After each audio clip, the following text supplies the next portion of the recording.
Assalamualaikum warahmatullahi wabarakatuh. Perkenalkan, saya Linda Novitasari dari kelas 4A Manajemen Pemasaran. Di sini saya untuk memenuhi UAS dan juga EKT, saya akan membahas materi yang dibahas selama semester ini. Ada pemateri yang saya akan bahas yaitu seperti yang tertera di awal. Manajemen pemasaran merupakan proses perencanaan, implementasi, dan juga pengendalian kegiatan-kegiatan yang berkaitan dengan pemasaran. Tujuannya ini untuk memenuhi kebutuhan si konsumen maupun keinginan si konsumen.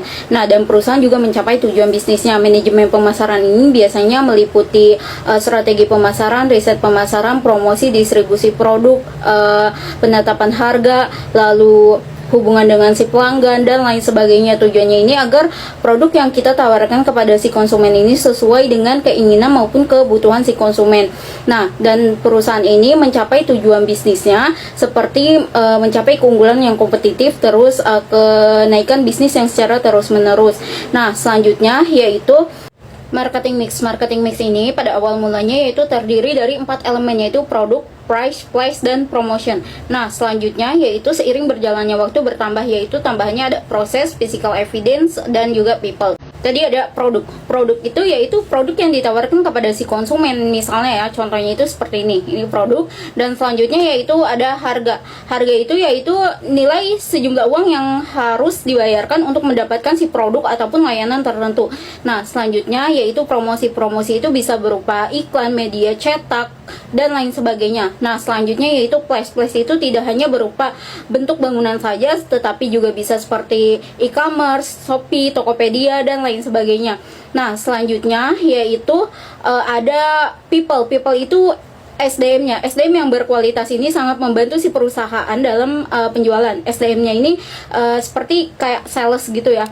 Nah, selanjutnya yaitu ada proses ini, misalnya si konsumen ini membeli suatu produk ataupun layanan tertentu hingga produknya itu sampai ke tangan si konsumen, kayak kualitas layanan, kecepatan pengiriman, dan lain sebagainya. Selanjutnya yaitu physical evidence. Physical evidence ini barang bukti kayak misalnya kemasan produk gitu. Analisis pasar ini proses memahami pasar dan juga segmen konsumen yang menjadi target pasar.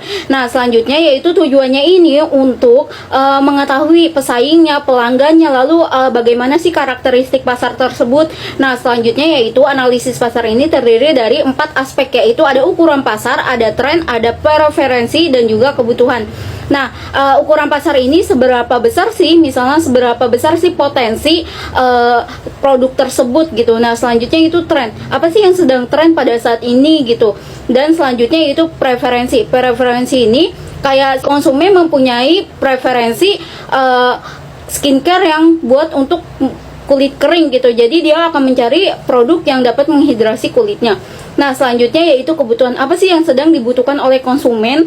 Apa sih yang belum terpenuhi oleh si konsumen gitu. Nah, misalnya si konsumen ingin mempunyai produk skincare yang tidak hanya membersihkan saja, tetapi juga mencegah penuaan dini, menghilangkan bekas jerawat, dan lain sebagainya. Selanjutnya perilaku konsumen. Perilaku konsumen ini yaitu cara konsumen melakukan atau menggunakan si produk ataupun layanan tertentu itu bagaimana.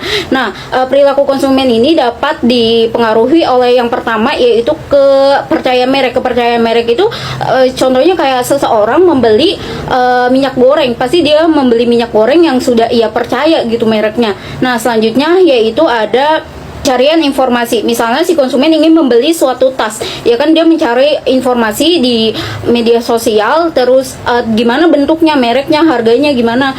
Dan selanjutnya yaitu pembelian impulsif. Pembelian impulsif ini kayak apa sih? Misalnya ya, kita tuh pernah belanja ke Indomaret ya. Nah, si mbak-mbaknya itu menawarkan ini lagi ada diskon loh, padahal kita tidak ingin membeli barang tersebut gitu dan nggak butuh, tapi kita membelinya itu karena ada diskon atau promo atau hal lainnya. Nah, selanjutnya yaitu faktor yang dapat mempengaruhi perilaku konsumen ini. Yang pertama ada faktor ekonomi, faktor teknologi. Maksudnya gimana?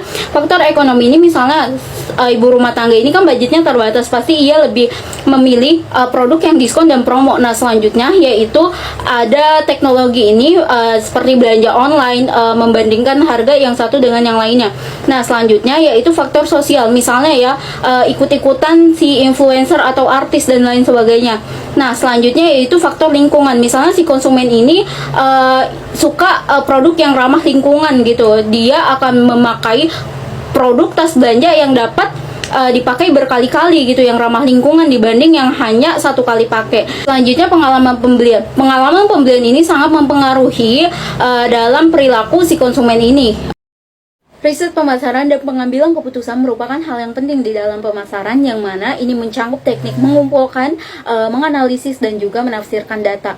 Tujuannya ini untuk mendukung pengambilan keputusan yang tepat dalam pengembangan produk baru, pemasaran, dan juga strategi bisnis secara umum.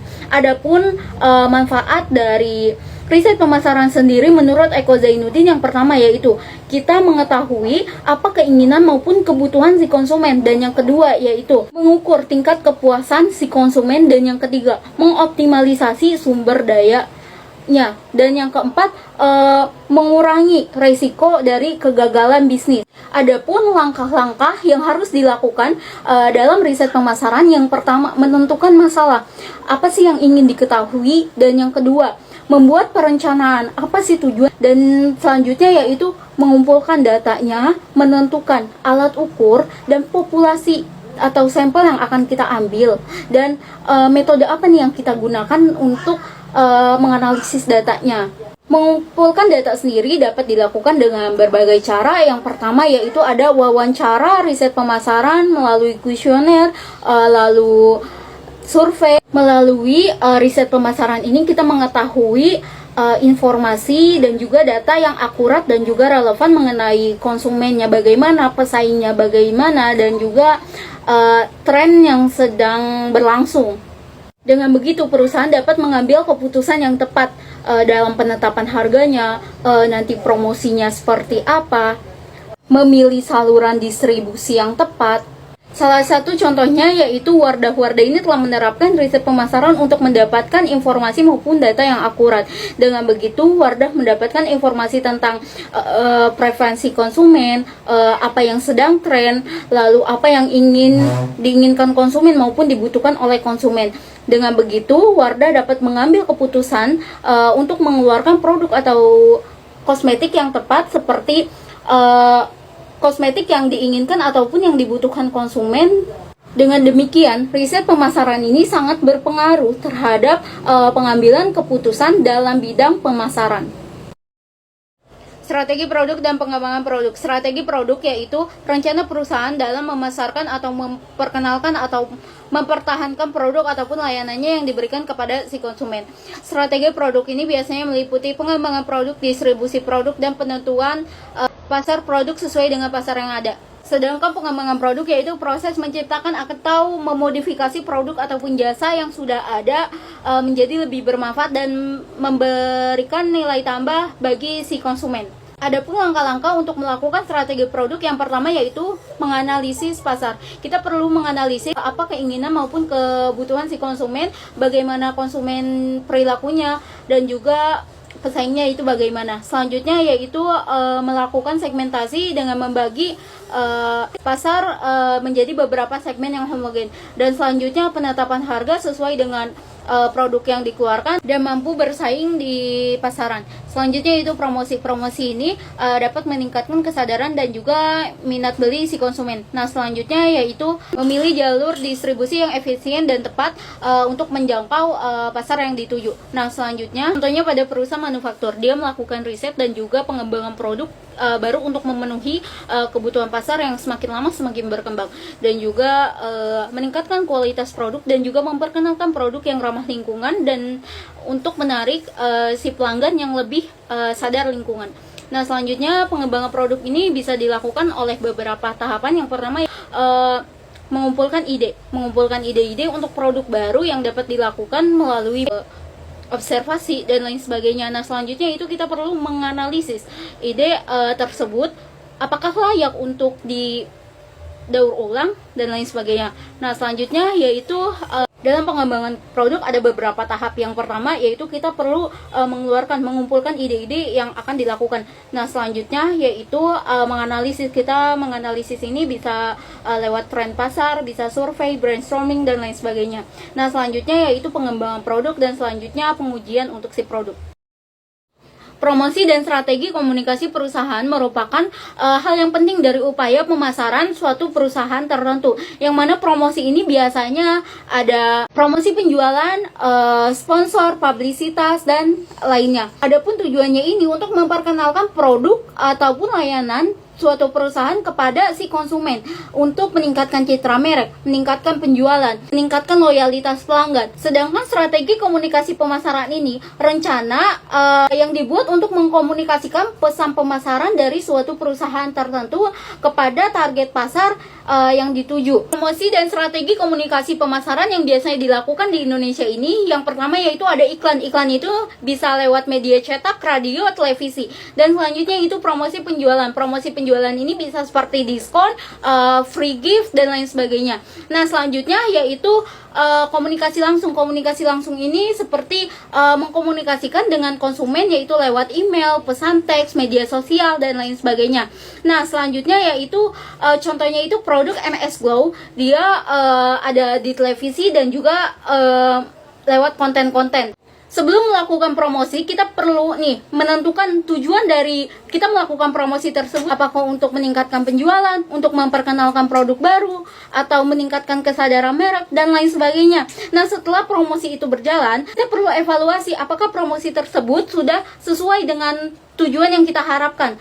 Dan apabila promosi ini tidak berjalan sesuai dengan tujuan, kita perlu evaluasi kira-kira jenis promosi apa yang kita lakukan untuk mencapai tujuan tertentu.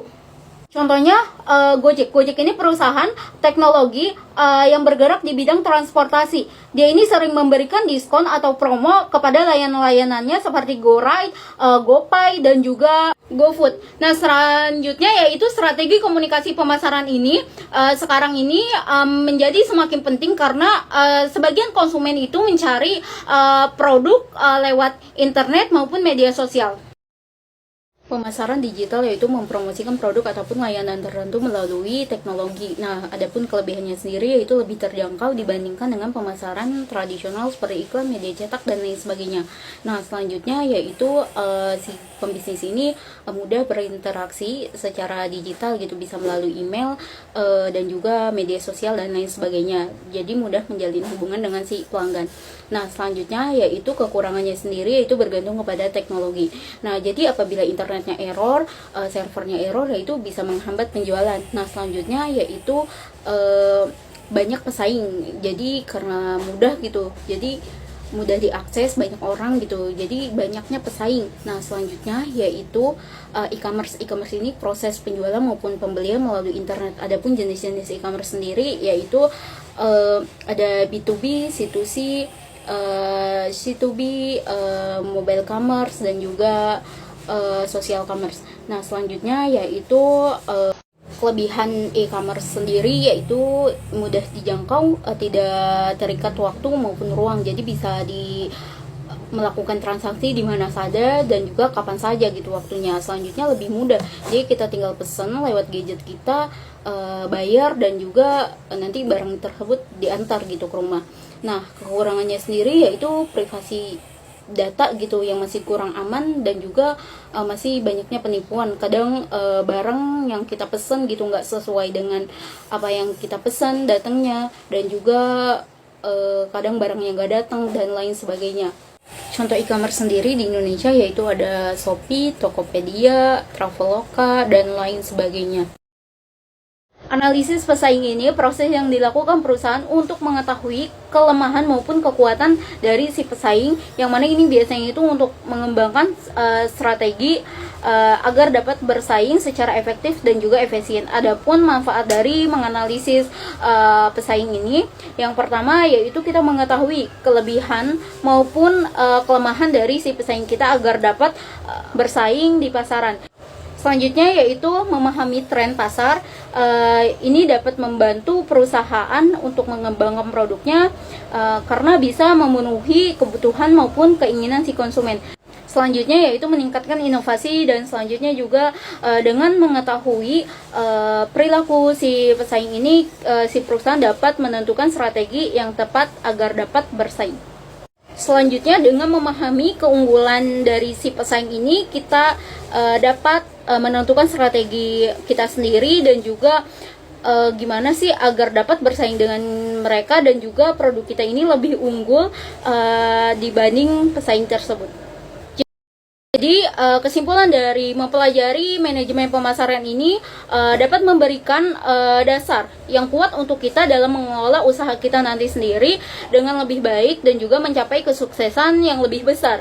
Karena dengan pengetahuan dan juga keterampilan dalam manajemen pemasaran ini dapat membantu kita dalam mengambil keputusan yang lebih baik, mengembangkan produk dan juga menghadapi persaingan apapun nanti.